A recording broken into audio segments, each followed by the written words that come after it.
Hey, what is going on with y'all, man? It is Black Balloon, and I'm coming back with another video, so y'all already know what's going on. Alright, y'all. Now, today, we are gonna do the last video that includes Diddy for a while. I know y'all probably getting tired of everybody talking about Diddy, but this was one I wanted to do just as far as talking about how all of this may have started, which I don't think we've done yet. You know, we've just been covering all of the allegations, especially when everything happened with Cassie. And we never really went over, you know, what could possibly be the real reason of how all of this started.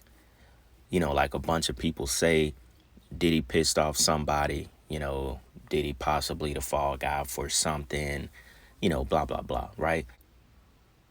So in this video, I wanted to go down that rabbit hole of, you know, what could have possibly started all this, because it kind of came out of left field.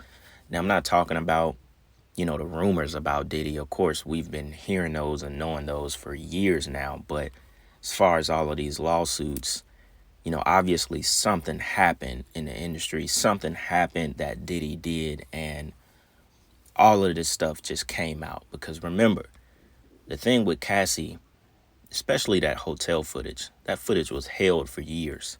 So somebody released that footage. Somebody had enough power to get that footage put out against Diddy. You know, basically in this video, we definitely got to talk about the power of, you know, these corporate spirit companies as far as alcohol, liquor, and wine. You know, so 50 Cent had a really interesting clip on Earn Your Leisure, and he basically exposed where all of this stuff started from. So I thought this video, it would be cool to go ahead and play that clip. You know, of course, we'll discuss it, because what he said, I think he really told us where this all started from. A lot of people may haven't heard this clip or even paid attention to what he said, but we're going to get into it. And for the people that haven't heard it, you'll find this to be pretty interesting, you know, and we've talked about this stuff. We talked about it in the video with Kanye and Virgil. Remember we were talking about Bernard Arnault, the guy that owns Hennessy and that huge LVMH brand, you know, billionaire, I think third richest person in the world. Remember, we got into some of this stuff. So, you know, obviously these people hold a lot of power in that industry. And it's super interesting, y'all. It's super interesting. Plus, I got a clip I want to play from Charleston White, and I got one more clip as well. So this will be a pretty good video to kind of, you know, wrap it up unless something just wild comes out about Diddy or the names that they're, you know, claiming they have. All right. So with that being said, y'all, we'll go ahead and jump into the first clip of this video. Check this out. You have the experience with major corporations like me. My particular experience with Beam Suntory, it was great in the beginning. It's great for us to work for them. It is not so cool when you start to own things. You see what I'm saying? So I made a lot of money with them too. Like, there's a point they did a deal that mirrored what Puffy's deal with Diageo was for Ciroc. So he didn't have ownership of that at any point, but he was getting a lot of money, like almost like $60 million a year at one point. So when you see him go to De Leon is when you see him have some issues. And it gets bad. You know, and these people have really strong relationships. Don't think that the civil case doesn't turn into a criminal case faster because he's making them uncomfortable. That's a big part of it. You know what I mean? Like, you look, when you go to the spirits businesses, it's not governed. They got a discus board that they created, right? If you got two companies that are $3 billion a year, and Beam Suntory and Diageo, the distribution level, it's very hard for you to get things to a point where you can do the numbers, the right numbers, the amount. So it's kind of like they incentivize the sales force by giving them box bonuses. And then when you sell the product, you get the bonuses off the boxes that's there. But you make that no matter what product you're selling. So if you sell Hennessy or Remy out the gate, they start to put downward pressure on the new companies. You see, I had a lawsuit with Remy. They said that because I had an oval-shaped bottle, that there was some sort of product confusion, and I'm like, where? It's a big B in the middle of the fucking bottle. Like you don't own the shape, the whole shape of the bottle, you know. And then we had went in there for a little while until it came, I started saying shit like 1738. I bet they had slaves.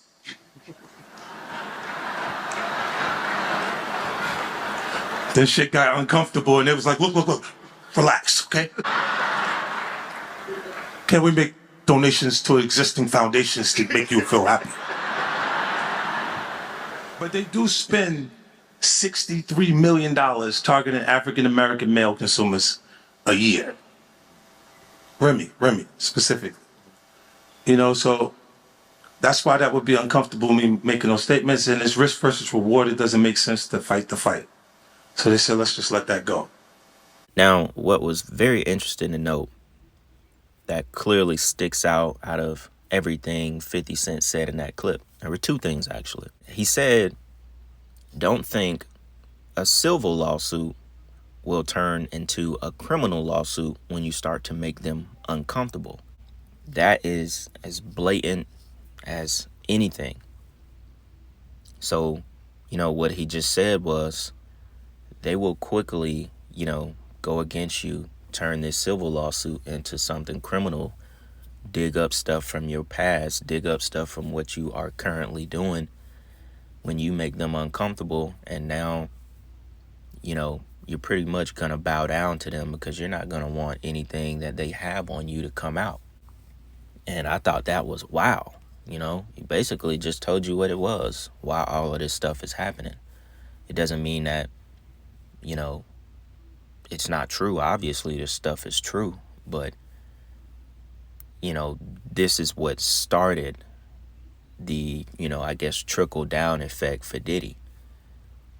As if he got outside of himself. It's like, we're using you to promote these brands. He said Diddy didn't own it.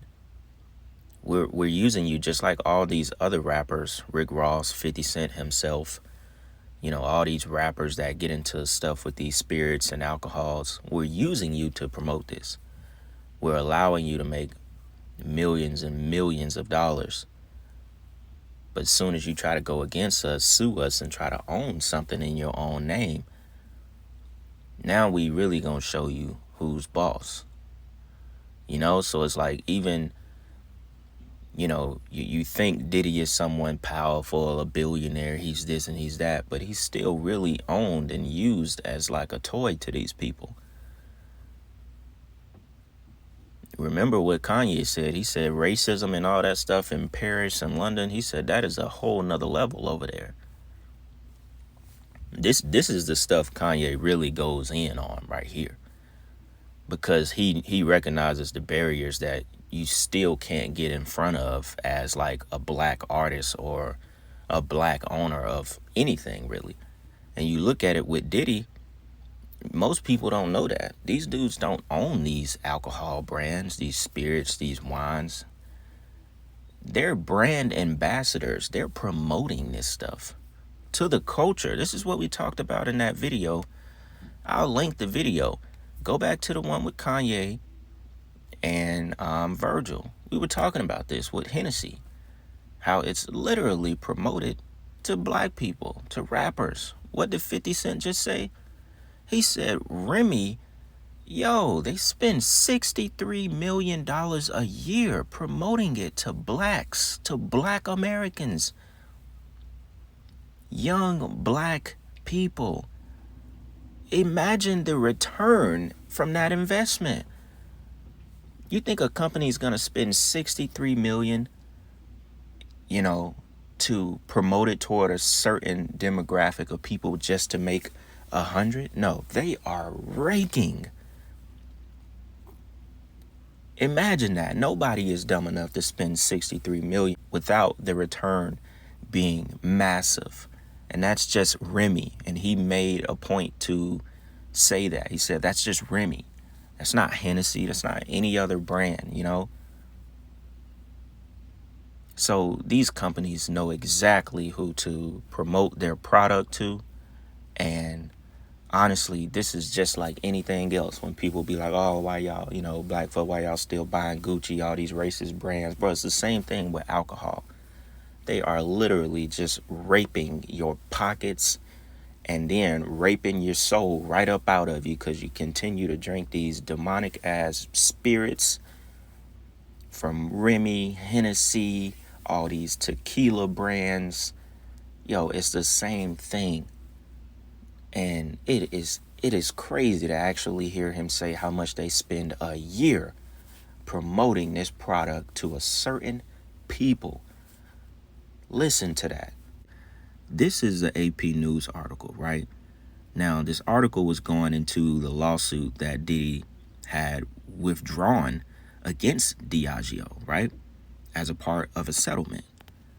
It says both sides agreed to resolve all disputes between them. They came to a settlement, right? Diageo is now the sole owner of Ciroc Vodka and DeLeon Tequila, right?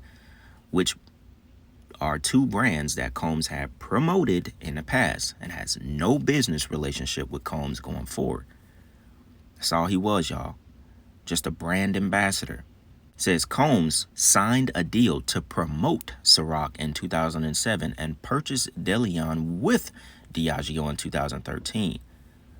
Says the neglect worsened after Diageo bought two competing tequila brands, Don Julio in 2014 and Casamigos in 2017.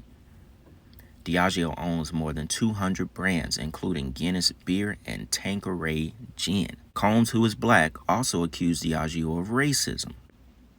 Combs said Diageo leadership told him race was one of the reasons it limited distribution to urban neighborhoods. Combs also told some Diageo leaders resented him for making too much money,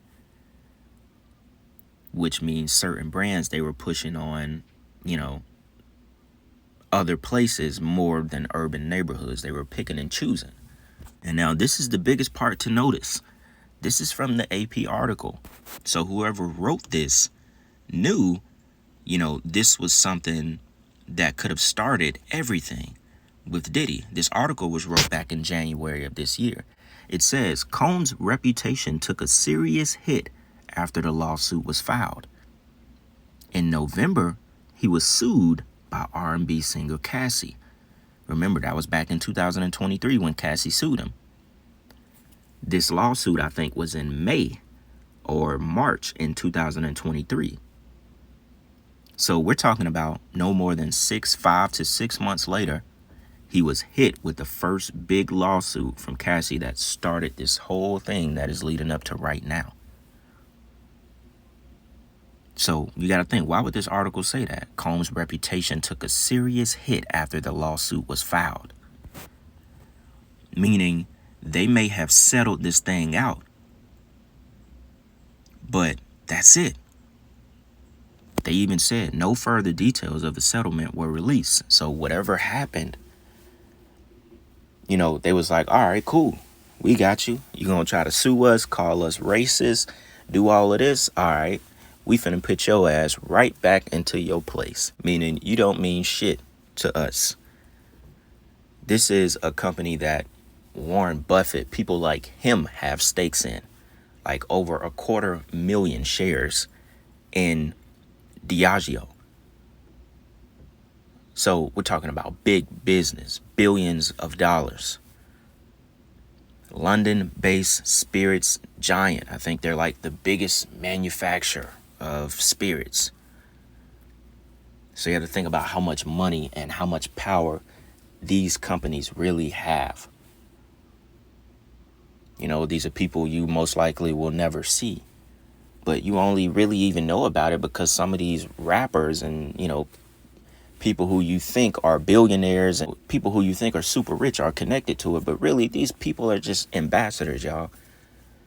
Like, people been bigging up Puff and Jay-Z and all these folks who you think billionaires, and like, I don't even think they billionaires, man. Some of this stuff just ran up and, you know, put out in front of people of the culture, put out in front of black people to make these folks look like saviors to y'all. So you can keep on idolizing them. They can keep on selling these products that they telling you they own. It's just an illusion. That's the way to sell the product. Yeah, we own this, blah, blah, blah. Now you got people out here, hell yeah, I'm drinking on Jay-Z liquor. I'm drinking on The Rock liquor. I'm drinking on this shit Diddy. I'm drinking on Ciroc. You know what I'm saying? Like, especially with Rick Ross, too. Like, man, these people are selling dreams. That's their job. And it's crazy that millions have failed for it and then turned these guys into multi-millionaires. Said he was making up to $60 million a year off an illusion. Ain't that something? So, you know, y'all gotta let me know what y'all think about this.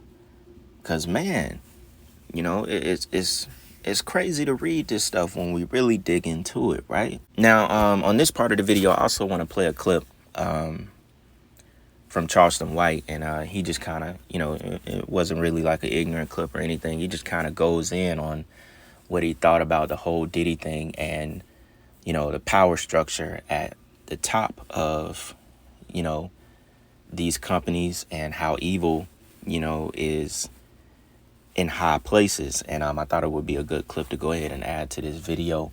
Then we'll come back and we'll talk about some stuff a little bit more, y'all. So with that being said, check this out. It reminded me of how you said you don't even want more than $5 million. Every major person you know have been to his party. They're starting to release photos of Aaliyah was at the party. LeBron, Kobe. Why you think ain't nobody saying nothing? They're not bashing him. They not unfollowing him. They not nothing. Man, they would delete my videos off their platform. Think about that, nigga. They would delete my videos off their platform. They won't even invite me when he talk about people. Homie, these allegations have always been there. So how they trying to, homie, they've been ignoring this, turning the blinds out forever. That's why I came attacking the industry, the culture, the community. And nigga, push back. And everything out of the, it's been 5 years and then it unfolded. And it's still no pushback. It's still no mother pushback against Puffy. None, homie. Even when Charlamagne got him on the Breakfast Club and asked him about the video, when he said, I love how you be scrambling and scraping it. Man, he didn't give him no real pushback, homie. Nigga, even when Cassie came out, nigga, wasn't nobody at first. Nigga, they were still rocking with Puffy. So think about Michelle Obama, Hillary Clinton, Barack Obama. Nigga, remember Puffy was with them with the Rock the Vote. All of this have always hovered over Puffy's head as a dark cloud. And they know this to be true. But nigga, they turn the blind eye. Homie Puffy got some pictures, man, with Donald Trump, Russell Simmons from way back when he was a young pup. Man, the white boy always find them a good nigga. Like Puffy. It's a nigga around here like named Jim Shaw. They use them kind of niggas to find them niggas out of our culture in the industry to go recruit the niggas and the girls that's down with the freaking. Everybody was down with the freaking. Puffy just the fall guy. Nigga, you know how many people shaking in their boots that's on them tapes? It's no different than Jeffrey Epstein's island list. Homie, Chris Tucker name on there. There's a bunch of people name on there. But isn't it ironic that they giving us all the details about Puffy and then give us no details about Jeffrey Epstein? So, homie, I just want to remind people, as humble and as meek and righteous you think your favorite celebrity is, they exist in an evil world. And for them to maintain in that world, they have to be okay with evil things. Whether that's T.I., man, you have to be okay with evil things because you don't get this high. Religious people have always said that evil things and evil high power of principalities exist in high places. Evil exists in high places, homie. How do you think he could do that for so long? And now you got videos of later of him coming out saying, man, they might arrest me for these kind of mother parties. Now, the verse Charleston White was trying to recite obviously was Ephesians 6:12. That's exactly what he was talking about when it comes to us dealing with spiritual wickedness in high places. Y'all already know how it goes. For we wrestle not against flesh and blood, but against the principalities, against powers, against the rulers of the darkness of this world. So that's what he meant by evil existing in high places. So if we want to go, with Diddy going against these powerful people in the spirit business, then it's, you can automatically assume that these people know and they've been knew what Diddy was involved in. And if they are the people that went after him and caused all of this to happen, as far as all of these lawsuits and everything Diddy has been going through in the last year, then, what Charleston White was talking about makes a lot of sense, because these people already knew, the industry already knew, of course. These companies that he worked with, this is the kind of stuff that they hold over your head. Like Diddy was doing the same thing to other people, holding things over their head, recording them having sex, recording them in positions that if they ever tried to say anything, they could put this out, blah, blah, blah. It's the same thing that they just did to Diddy. As in these companies, these spirit companies that, have way more money, way more power, and they are the ones who exposed Diddy. They basically started this for Diddy going against the establishment in a sense, right? When I listened to that clip, I thought it would be good for this video. I know a lot of y'all got different opinions about Charleston White, but, sometimes when he really talks and is serious, he really tells the truth, and I don't think he's scared of telling that truth. And I also thought it was interesting how he said, he would never want more than $5 million, because we all know having that kind of money is what make these people sick. Like being able to do and have everything in this world, that was never the intention for humans, not to have everything. Because now whatever you imagine, you can go and get. Whatever kind of, sexual thing you imagine doing with a woman or a man, if you go both ways, you can go and get it. And someone like Diddy, who's been doing this since the 90s, man, it's just turned him rotten. And that's just what it is at the end of the day. And he's been protected this entire time by the industry. He's been protected, until you decide to go against the grain, boom, all this stuff comes out. Now we release everything that we have on you. And that's the kind of money and power that, these celebrities are dealing with. And it also gives you an insight that, these are just people who have power in the rap game. They have no power when it comes to, world stage type of shit. They're still used as puppets, like they're really not, Diddy is a 33rd degree Mason. You know what I'm saying? He's not getting in those doors that Kanye complains about, that, he makes his whole life trying to expose. Like, they're not getting in those doors still. And this whole thing with Diddy is something that really lets us know. It's even like that, y'all know that thing that was in 2018 of the guy who got arrested and said he was Diddy's sex slave. Remember that interrogation that came out?